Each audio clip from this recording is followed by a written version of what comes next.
Hello, and thanks for tuning into the show that goes around the continent to bring you stories near and far. I'm Joke Rogers at Channels Television here in Lagos, and I'm joined by Vincent McCory from The Voice of America in Washington. Well, thanks. I'm Vincent McCory at The Voice of America. Happy to be with you again for another edition of Africa 54. Let's start off with the latest from Nigeria. Joke Rogers in Lagos brings you that story. The governor of Yobe State, Mai Mala Buni, has commended the federal government's National Agency for the Great Green Wall for the innovation of the Groasis water box that offers a longer lifespan to trees that will be planted in desert areas. Governor Buni, who disclosed this at the launch of the new technology at the Government House, Damaturu, asked the residents to ensure that they plant more trees in the areas liberated by Nigerian troops.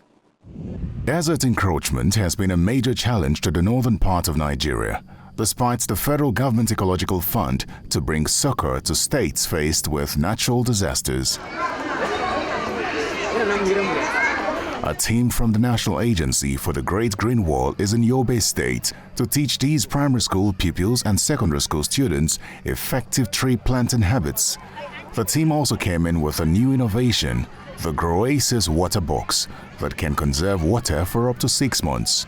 So we came to this school today also in flagging up this day with a technology introduced to us by our passionate Director General, Dr. Yusuf Maina Bukar, which is called the Groasis water box. It's a wonderful technology.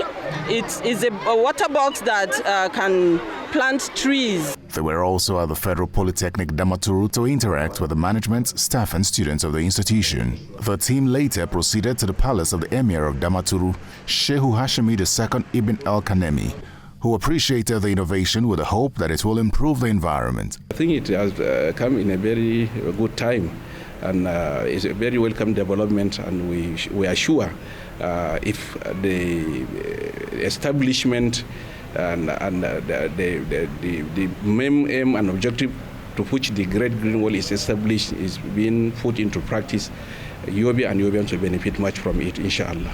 At the Government House, Damaturu, for the same mission, Governor Mai Mala Buni commended the federal government for the technology and charged the residents to plant trees and protect their environments. Is coming at the right time because as part of our post-insurgency recovery strategy, of course, we need to plant trees, especially even the frontline local governments that were affected by the devastation of the Boko Haram. This is very timely, and we are calling on all our people to plant trees, especially our schools and other public places should also participate. Climate change and the negative impact on the environment have given opportunity for creativity. Utilizing this new technology in tree planting would enhance the environment of the state and the livelihoods of residents who depend largely on agriculture. I'm now being joined on the program by the DG Press and Public Affairs to Governor of Yobe State, Mamman Mohammed. Many thanks for joining us today. Thank you for having me. Well, since the second coming of Governor Mai Mala Buni, he has been given priority to a lot of things, especially, the planting of trees that we just reported. Give us a bit more perspective on what he wants to achieve with this green initiative. Well, thank you very much for having me on this program. And as you may be aware, Yobe State is a desert-prone state. It is on the fringes. It has the longest stretch of desert in Nigeria. And it has been on the priority list of this administration to fight desert encroachment, to improve the food production in these areas. So His Excellency, in realization of the fact that the efforts to raise trees in the past were highly hindered by the activities of insurgency or insecurity. Initially, when these trees were planted, people were employed to water these trees to see that, yes, they grow and contribute to fighting the desert encroachment. Unfortunately, over time, because of this most unfortunate incident of insecurity, those employed to be watering the trees had to flee their communities. Therefore, these trees went down. Now, when His Excellency took over, he paid a special attention to that. Millions of tree seedlings were raised, and to the glory of God, today we have these trees growing up and to contribute to fighting desert encroachment and promote the green vegetation in the state. Right, and how is this, this initiative, how do you hope to sustain it? Are you getting any support from the federal government, from international partners, for instance? Well, as you are aware, the state government has been working with international agencies as well as the Great Green Wall project.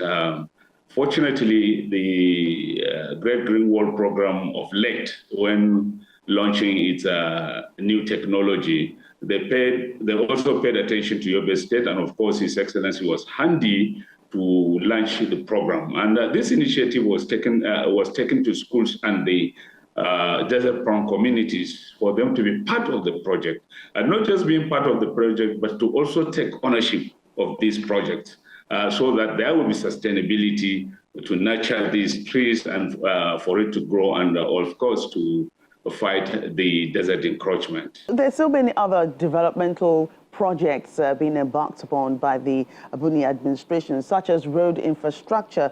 I do understand that a lot of that is ongoing, such as the rural roads, which the state government is giving priority to. So what's the bigger picture for developing roads within the rural areas?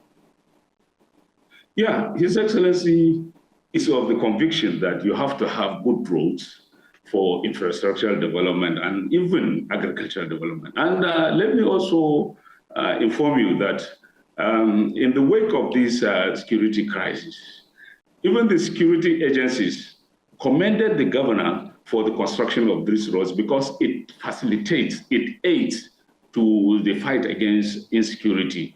And let me also inform you that the construction of these roads is opening up the environment, the communities, to easily transport their goods and services, especially agricultural produce.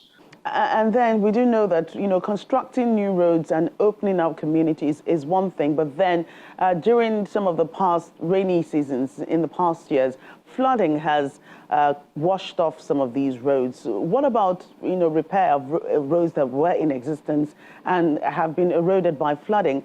Is this ongoing too? As we speak now, some of these roads are under construction. Are being reconstructed, and some of the roads, including federal roads that were washed away by floods, are being reconstructed. Yobe State is known for the fact of this very good, laudable effort of road construction and constructing roads that are even federal highway roads. And I'm proud to say that today some of these washed away roads are still being constructed.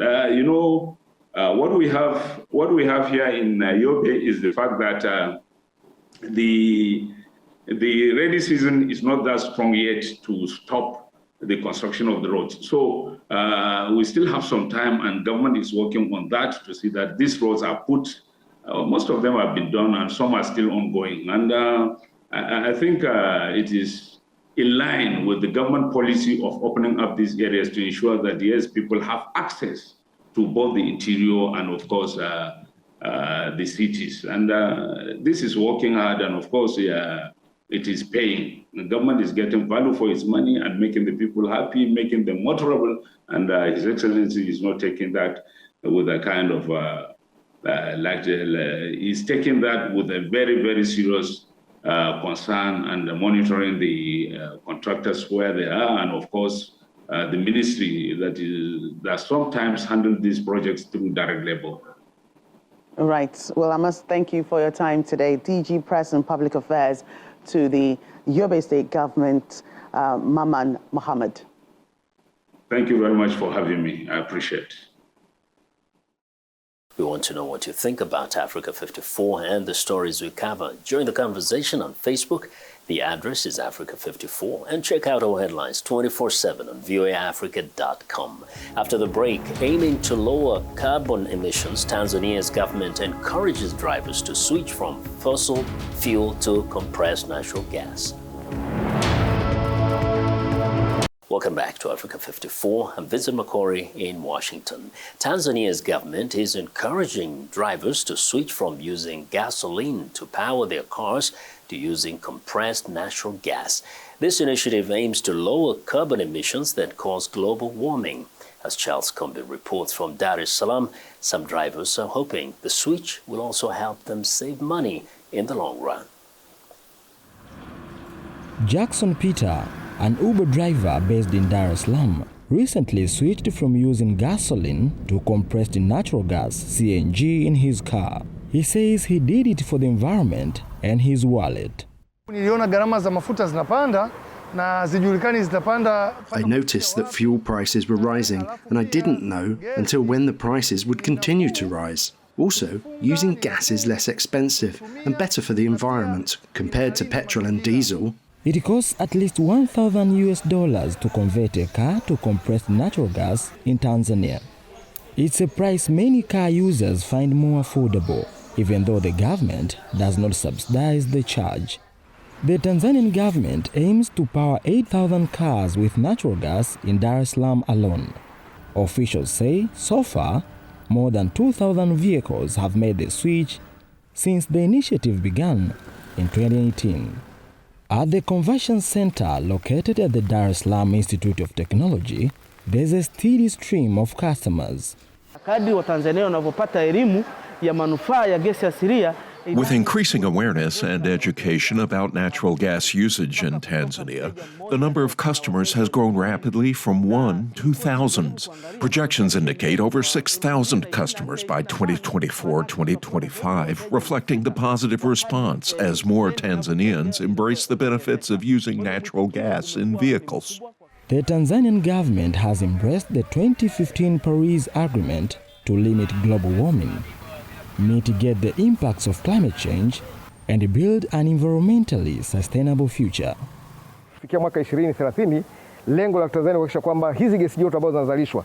Until the year 2030, the aim of Tanzania is to make sure that the amount of hazardous gases emission is reduced by up to 30 to 35% according to the assessment that was conducted previously. We know that these gases come from various areas like the burning of forests, charcoal and cars. So with this trend of using natural gas in our country, we believe we will reduce the emission of these gases to that extent. Besides encouraging cars to switch to CNG, the government has banned the use of firewood and charcoal by private and government institutions beginning in 2025.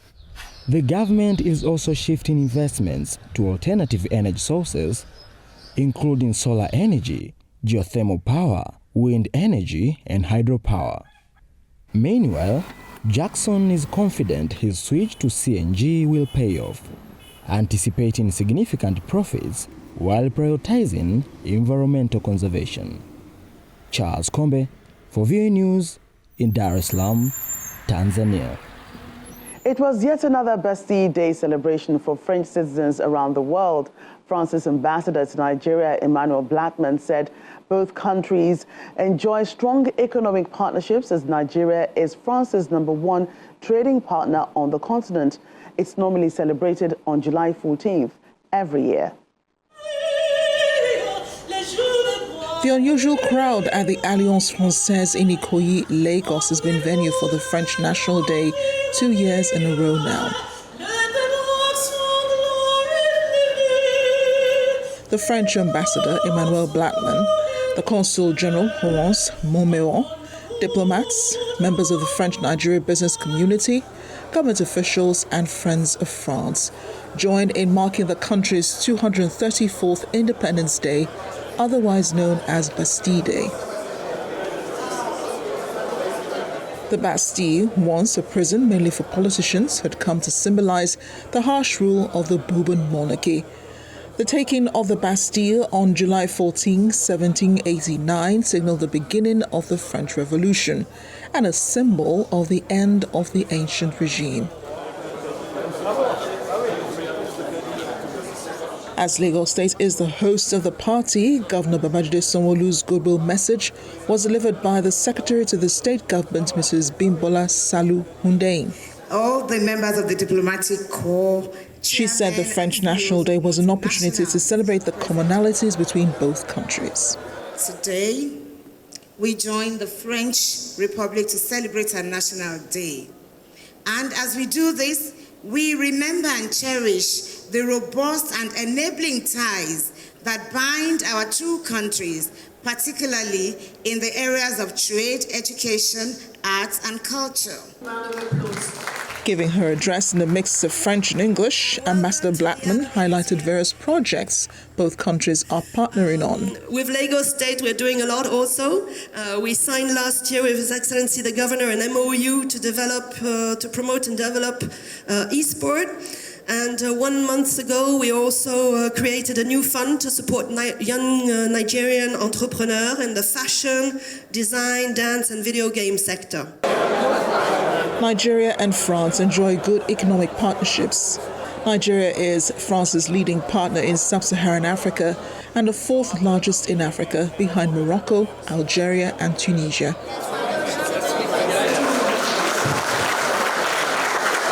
In 2018, Nigeria ranked 28th amongst suppliers to France in the world and was France's 60th largest customer.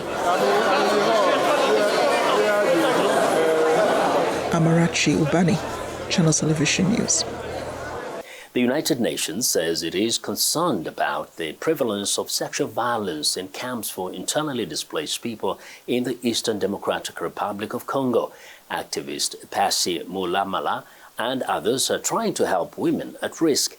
VOA Spondio visited the Lushagala camp and has the story. Activists like Pasi Mubalama, a former journalist and the recipient of the Mandela Washington Fellowship for Young African Leaders, has seen the gender-based violence that is happening in camps in the Eastern Democratic Republic of Congo. A victim of sexual violence herself, Mubalama set out to educate women on ways to protect themselves from sexual violence through Aid Profit, a non-profit she founded. We are doing actually sensitization and to mobilize the community on preventing and respond to violence, gender-based violence in the camp. And we are also trying to provide psychological support. Mubalama says she has seen firsthand the impact of sexual violence on vulnerable people living in these camps. She holds sessions for sexual violence survivors in the camps, but also workshops on prevention. We also work on positive masculinity because most of the time men are the perpetrators of sexual violence. So we are trying to work both sides with men and women. Mubalama says they advise women to work in groups, especially if they go to the forest to collect firewood. Also urges victims to come forward, not in order to punish, but to heal. We believe keeping silence is not good. If they want to get support from MedProfen or other different organizations, they have to report the situations. Mubalama says it is challenging and emotionally exhausting experience, but it is also fulfilling to see people start to rebuild their lives after experiencing trauma. However, because of the stigma around the issue, it is difficult for people to come forward. Paul Ndiho, VOA News.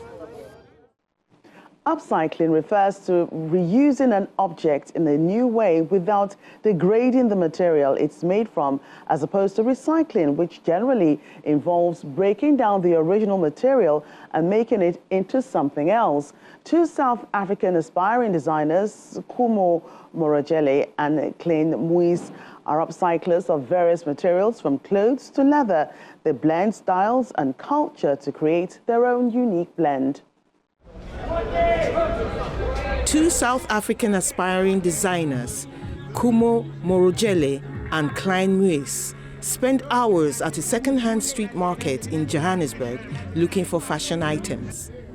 The young men then upscale what they find into clothing or accessories they say express a unique African style. The duo's current project, Dunusa, Life of a Garment, sees them sourcing second-hand clothing often sent to Africa from European countries, which are then deconstructed and reworked into avant-garde and abstract fashion.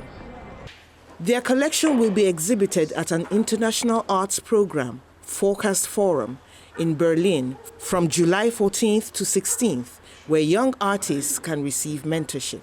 The question that we're trying to answer with the project is really the disparity between the North and the South, how certain parts of Africa become dumping grounds for European countries. We all come from houses of color, basically. I'm black, he's colored, and within our whole culture, it's always emphasized that we don't waste because we cherish and we actually connect to the things that we own. So for us to waste is kind of like, it's backwards thinking within what we believe, right? And we kind of want to reflect that and transcend that within our garments. The two also collaborate with other African creatives. They are working with a Ghanaian shoemaker on a project to turn old soccer boots into sandals that reflect both African and European love for the sport.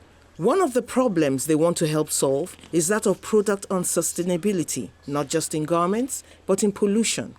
They also believe everyone needs to consider how they can contribute their quota to climate sustainability from their space. A young Ugandan man orphaned at childhood dreams of playing in U.S. Major League Baseball and has turned his training into a social media sensation. 18-year-old Dennis Kasumba, who earns a living by cleaning cow sheds, can't afford professional equipment, so he uses old tires and old drums filled with water to train. Now he's taking one step closer to his dream, as Halima Athumani reports from Wakiso District, Uganda. Opportunity often comes to those who are prepared, and Ugandan baseball player Dennis Kasumba, who grew up as an orphan, lives up to this adage. Training 3 times a day, Kasumba, who has become a social media sensation among baseball fans, has created his own gym, improvising with everything that can make him a better and stronger player. Kasumba recalls one of his videos that went viral, earning him a spot on the US television show Sports Center. I heard my phone pinging and wondered what was going on. Little did I know that my video had been played on the biggest television stations in America. As I was walking to the field, colleagues called me out saying, "Sports Center was relaying your video. Have you watched it?" I told them my family doesn't own a television set. He is starting to see his efforts pay off. Kasumba has received an invitation to play with a U.S. team, the Frederick Keys, in the state of Maryland in an amateur league over the summer season starting June 1st.